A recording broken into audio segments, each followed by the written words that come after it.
semuanya, bertemu lagi di video pembahasan tugas untuk course Game Production di Logame Academy Batch 2. Di video ini kamu akan melihat pembahasan tugas untuk peserta yang telah mengumpulkan tugas-tugas untuk course Game Production. Video kali ini kita akan ngebahas tugas untuk chapter 3, yakni Game Development Team. Aku M bersama kita akan ngebahas beberapa tugas yang sudah disubmit. Oke, kita langsung mulai aja ke pembahasannya. Tugas kali ini adalah peserta diminta untuk menyebutkan role apa saja yang dibutuhkan dalam pengembangan game-game Endless Runner seperti Subway Surfer atau Temple Run. Terus juga peserta dimintain untuk ngejelasin apa perannya setiap role itu. Kalau gitu kita mulai pembahasan dulu dari Emilisa. Emilisa menyebutkan roles yang diperlukan untuk game Endless Runner antara lain adalah game designer, artist, programmer, dan sound engineer. Sebenarnya ini udah lumayan lengkap, tapi ada hal yang kurang. Contohnya tidak disebutkan adanya roles QA atau Quality Assurance. Jadi roles ini tuh padahal penting karena dia sebagai gerbang yang menentukan bahwa si produk itu atau gamenya udah lolos requirements yang dibutuhkan, antara lain misalkan nggak ada critical atau major bug, terus habis itu udah jalan di device minimnya, misalkan RAM-nya 1 atau cost-nya berapa. Nah itu sangat penting sebenarnya. Biasanya itu agak kelupaan karena mindset thinkingnya adalah project. Jadi sebenarnya suatu game atau produk kita harus melihat juga nggak hanya selesai tapi udah lolos dari sisi quality, biar ketika di deliver atau dipublish ke user itu udah oke gitu, udah siap gitu. Nah terus dia juga lupa sebenarnya kalau misalkan timnya ada beberapa orang, itu penting adanya produser yang memastikan bahwa si proses itu berjalan dengan lancar, terus efektif, terus komunikasinya oke, dan sesuai dengan scope, budget, dan timeline.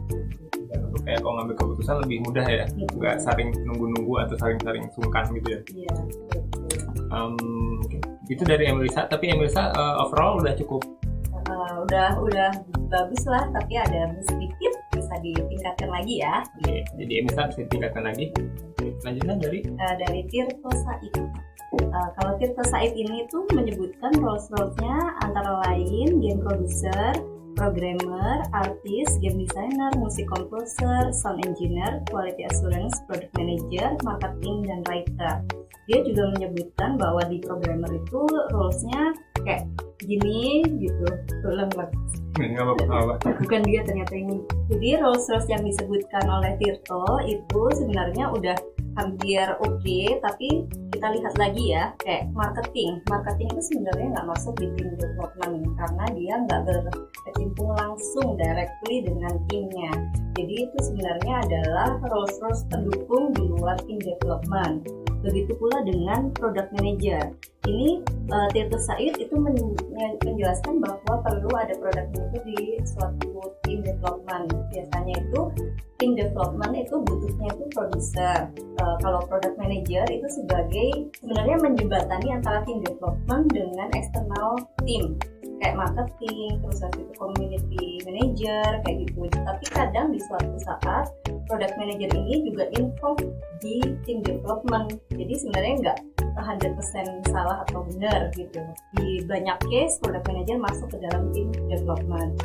Cuma yang agak dipertanyakan sebenarnya ini ada butuh writer. Kenapa butuh writer di game Endless Runner? Aku bisa memikir kalau misalkan game Endless Runner-nya itu ada metanya itu berupa naratif, itu bisa masuk writer. Tapi kalau misalkan dia fokusnya adalah di core mekanik, biasanya kan kayak Subway Surfer atau Temple Run itu fokusnya di core mekanik, itu nggak perlu writer karena tugas kayak berupa narasi itu bisa dihandle oleh game designer. Jadi belum terlalu perlu ya untuk kayak kalau kebutuhannya Endless Runner belum terlalu perlu. Iya, betul. Jadi agak kurang produser dan beberapa roles yang di luar tim development dia nyebutin juga, tapi itu sebagai notes aja, ngasih insight sebenarnya itu masuk tim development apa enggak sih. Oke. Lanjut dulu aja sekarang ke Fajar. Nah ini sebenarnya bagus banget ya. Jadi dalam pertanyaan yang rules yang dibutuhkan English learner, dia nyebutin bahwa perlu dilihat juga scope-nya. Kalau misalkan ada scope-nya kecil, dia menyebutkan bahwa ada opsi satu, yaitu Suicide Squad. Ya. Dia namain ya. Jadi dia namain Suicide Squad. Intinya itu dia nyebutin bahwa timnya itu nggak perlu gede, yang penting ada programmer, game designer, artis, sama QA. Jadi sebenarnya ideally itu bukan ideally, realistically di industri game itu kalau misalkan budgetnya kecil terus habis itu scope-nya kecil, itu tuh Suicide Squad itu emang terjadi. Iya.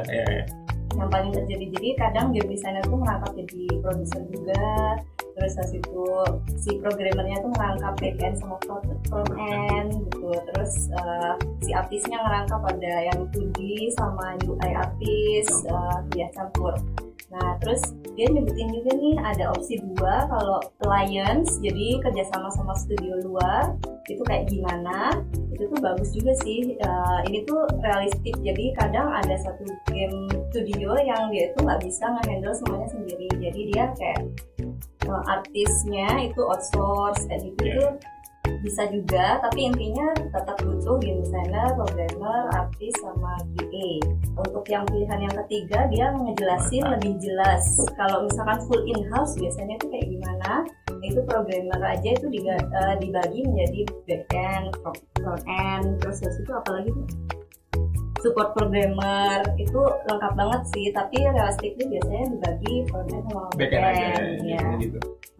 Terus untuk artisnya itu menyebutkan ada 3D, 2D, dan UI. Biasanya itu kalau 2D itu merangkap sama UI kalau biasanya ya. Tapi kalau 3D sama 2D bisa dipisah. Biasanya banyak juga dari audiens, maksudnya dari orang yang peserta nyebutin bahwa butuh VFX artis, terus animator.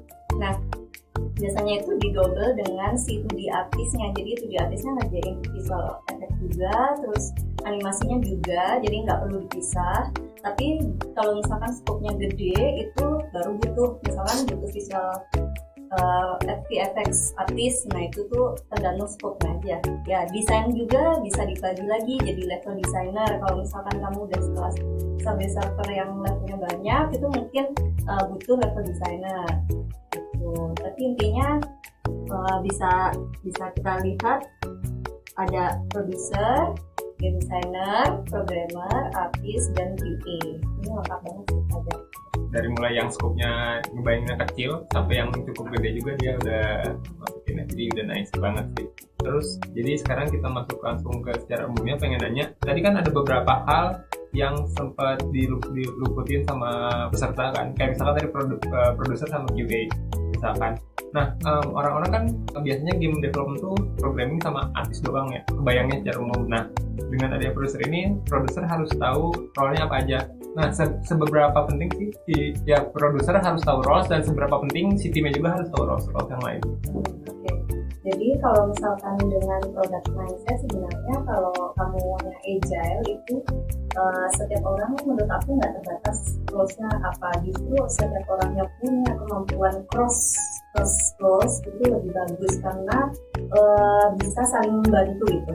Tapi kalau misalkan kamu di sesuatu project yang udah clear roles-nya apa, dan sebaiknya itu orang-orangnya itu at least dia itu capable di bidang roles-nya itu, minimumnya itu capable di bidang roles-nya. Misalkan game designer ya pastinya harus ngerti dong tentang game design, terus habis itu bikin fiturnya apa aja, user journey-nya apa aja yang mau disampaikan kayak gitu. Jadi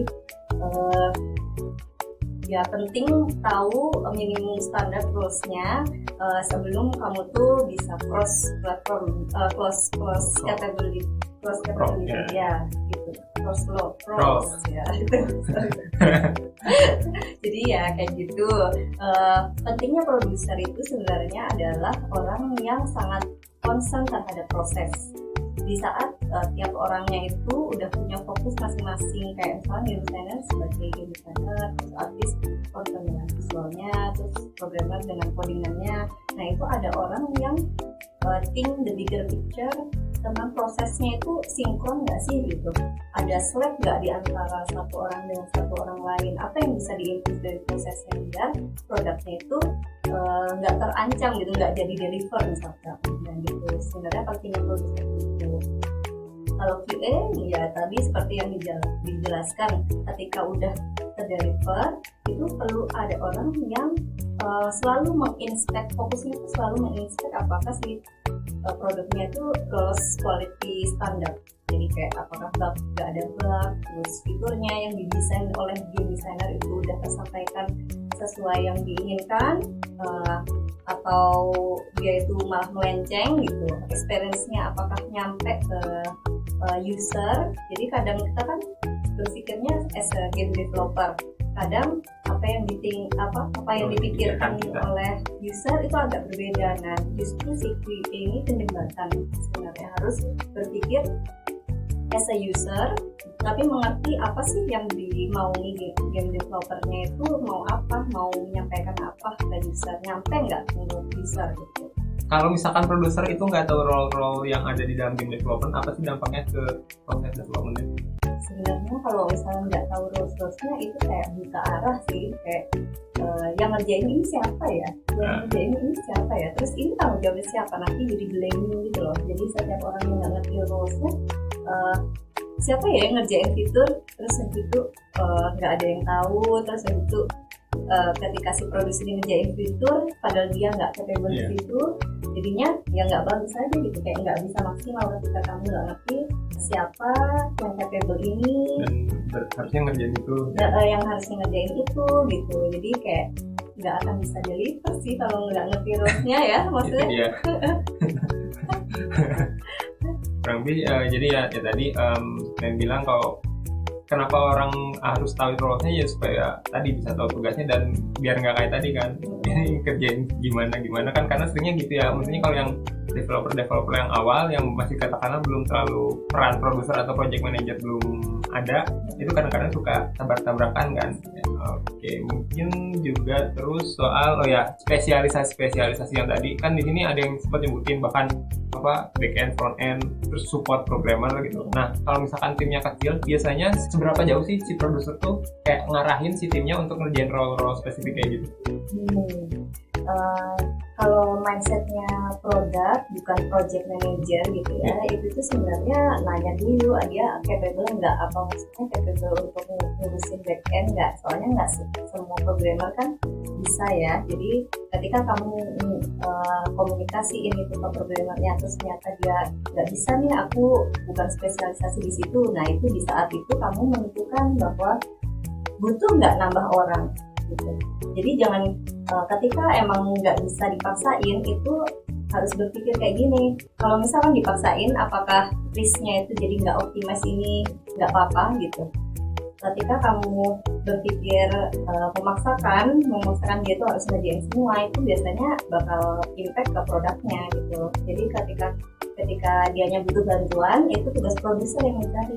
Jadi kayak tugas produser itu harus empati dan selalu mendengar orang-orang yang kerja di dalamnya, tim developer itu sebenarnya butuh apa. Kalau misalkan dia itu butuh yang ngurusin back end, bukan dia, misalnya dia mau fokus ke front end atau mau fokus ke front end, itu tugasnya produser itu mendengar dan mencari orang yang capable. Nah, itu pun berlaku untuk kayak misalkan tadi sampel yang artis ya, spesialisasi kayak yang VFX gitu. Yes, betul sekali. Jadi produser harus selalu mendengarnya. Oh ternyata kita dengan timeline yang segini, misalkan visual efeknya itu masih kurang baik banget gitu. Soalnya si artis ini ternyata spesialisasinya di 2D artisnya, bukan di visualnya, atau UI-nya udah terhandle tapi visual efeknya nggak ada.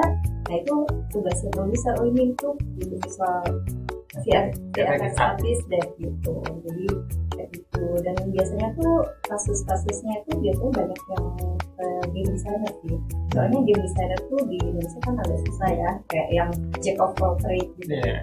Jadi kadang ada yang nggak pede untuk bikin level segitu banyak gitu. Jadi itu saat itu produser harus mikir ada nggak yang bisa, gimana caranya kita nge-produce level sekian gitu. Jadi apakah butuh orang tambahan level designer kah gitu.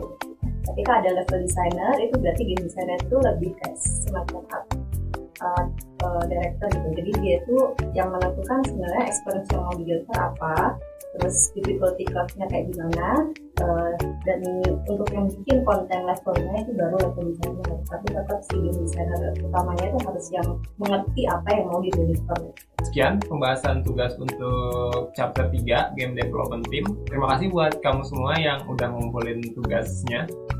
Dan buat kamu yang nonton dan belum ngumpulin tugasnya, ayo segera kumpulkan tugasnya. Jangan patah semangat karena tidak tepat waktu, karena kamu tidak tepat waktu pun masih akan diterima dan bisa akan direview. Selain itu, kalau kamu misalkan ada pertanyaan tentang game producer, tentang hal teknisnya dan lain-lain, kamu bisa tanyain langsung di forumnya, dan nanti itu akan dijawab oleh mentor yang sedang tersedia. Gitu. Oke, kalau gitu sampai di sini dulu video pembahasan tugasnya. Aku M. Kita. Sampai jumpa di video pembahasan tugas selanjutnya. Dadah.